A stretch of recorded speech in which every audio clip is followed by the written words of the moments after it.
ये तत्कालीन सरकार ज़्यादा अच्छा बता पाएगी, ये तो आपको देखना होगा।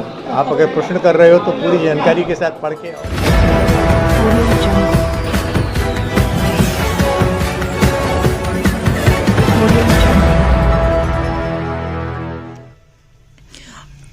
मौलाना तौकीर को न भारत के संविधान पर भरोसा है, न भारत की न्याय प्रणाली के प्रति आस्था।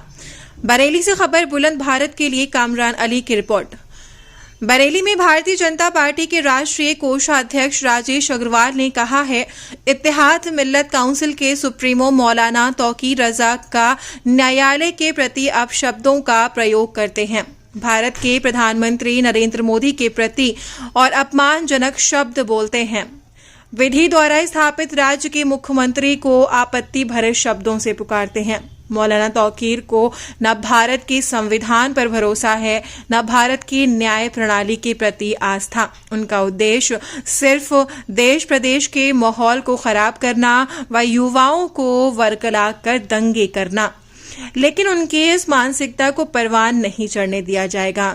राजेश अग्रवाल ने पिछले शुक्रवार को बरेली में हुए उपद्रव के लिए मौलाना तौकीर को दोषी मानते हुए प्रेस कॉन्फ्रेंस में बोलते हुए राजेश अग्रवाल ने कहा, करने वाले जानेंगे, मुझे क्या पता।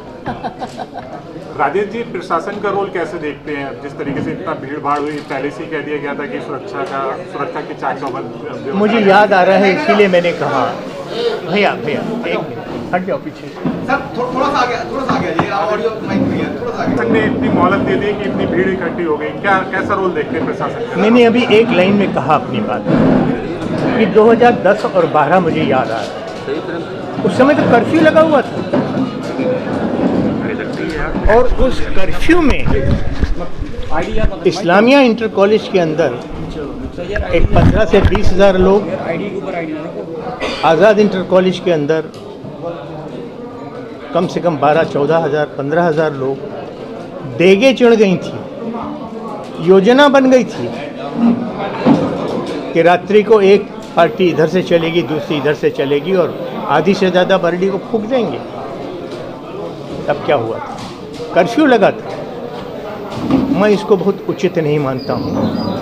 ये किसी भी कीमत पर प्रशासन आता और जाता है।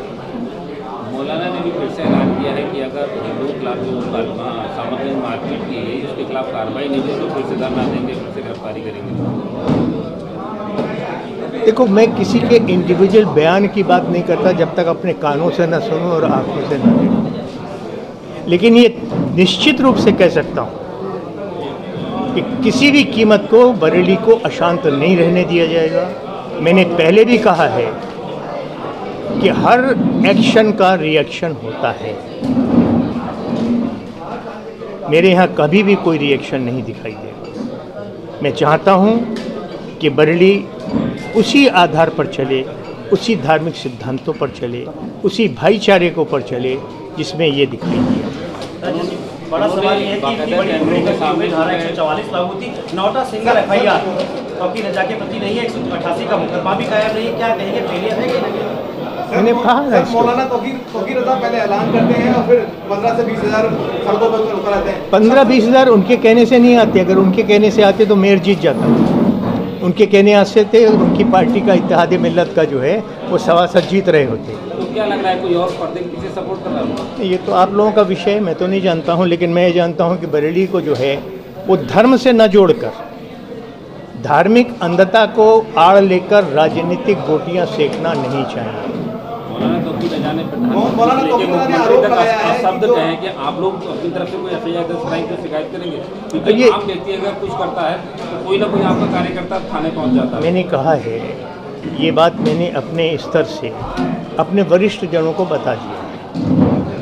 वो विचार कर रहे हैं, कार्रवाई होनी चाहिए, ऐसा मेरा विश्वास। मौलाना तौकीर रजा ने अपने समर्थकों का बचाव करते हुए कहा है जो भी उत्पाद हुआ, जो पथराव हुआ, वो हिंदू आतंकवादियों ने किया। वो इनको पता है, उनको पता होगा, वो जानते हैं हिंदू आतंकवादी कौन है।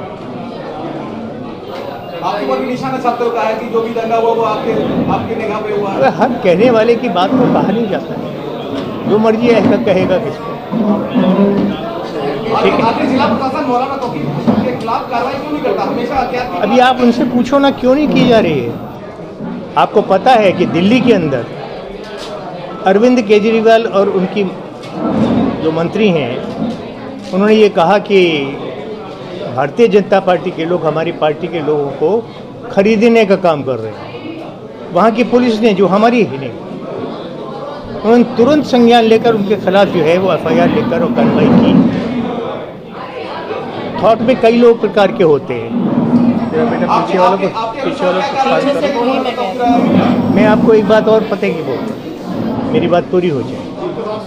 थॉट में कहा गया है कि बुद्धिजीवी 4 प्रकार के होते हैं। एक देखकर अपने को ठीक कर लेते हैं, एक बताने पर ठीक करते हैं, एक ठोकर खाने पर ठीक करते हैं, और चौथा तो ऊपर वाले के शरण में जब जाते हैं तभी ठीक होता है। दृष्टांत हैं, सब चीज़ें हैं, उनको स्वीकार करना चाहिए। अच्छाई यही है कि जिस कुल के वो हैं उस कुल के नाम को रोशन जो है और करें, ज़्यादा करें, ज़्यादा से ज़्यादा करें। धन्यवाद। पूरे जो भी दंगा हुआ उसका मास्टरमाइंड मौलाना तौकीर रज़ा भाई ये मेरे को नहीं पता है। कार्रवाई नहीं, आपके मुताबिक क्या कार्रवाई होनी चाहिए उसमें? वो जो करना है पार्टी ने कर लिया। सर, सेंट्रल और स्टेट दोनों जगह आपकी सरकार है। पिछले 2 साल में मौलाना तौकीर ने 6 बार शहर का माहौल बिगाड़ने की कोशिश की। स्कूलों की छुट्टी हो गई, पूरे शहर में अफरा-तफरी का माहौल हो गया। इसके बावजूद प्रशासन ने धारा 144 लगे होने के बावजूद अभी तक कोई एफआईआर नहीं की। पांडे जी, मैंने अभी कहा ना, उस समय तो कर्फ्यू लगा हुआ था, और कर्फ्यू में इस्लामिया इंटर कॉलेज में और ये आज़ाद इंटर कॉलेज में कितने हज़ार लोग इकट्ठे हुए। अगर मेरी कालीवाड़ी के लोग ना होते, गंगापुर और शिकलापुर और उधर के लोग ना आए होते, जो आपने भी देखा है आंखों से, सब लोगों ने देखा है, भाई शंकर खड़े हैं, अगर वहाँ के महिलाएं और बच्चे सड़क पर ना आए होते तो उस दिन बरेली रहती। ये सब बरेली ख़त्म हो गई थी। सर, 9 तारीख के लिए जिम्मेदार कौन है? मौलाना के आह्वान पे इतनी सारी भीड़ आई, शहर 4 से 5 घंटे एकदम से कर्फ्यू जैसे हालात थे, अफवाहों की स्थिति थी, स्कूलों की छुट्टी कराई। आखिर सबको पता है जिम्मेदार है, फिर भी कार्रवाई नहीं। हाँ, तो ये तो उन्हीं से पूछो कि क्यों नहीं कार्रवाई कर रहे हैं। सर, सरकार आपकी, स्टेट में आपकी, तो हमारा एक्शन चल रहा है, माने कार्रवाई होगी। मैं मान के चलता हूँ कुछ ना कुछ होगा। सर, किस तरह की कार्रवाई की निर्देशित करते हैं जिला प्रशासन? अब ये नियमों के अनुसार, न्यायालय के अनुसार किस प्रकार की कार्रवाई, कुछ नहीं कहा जा सकता।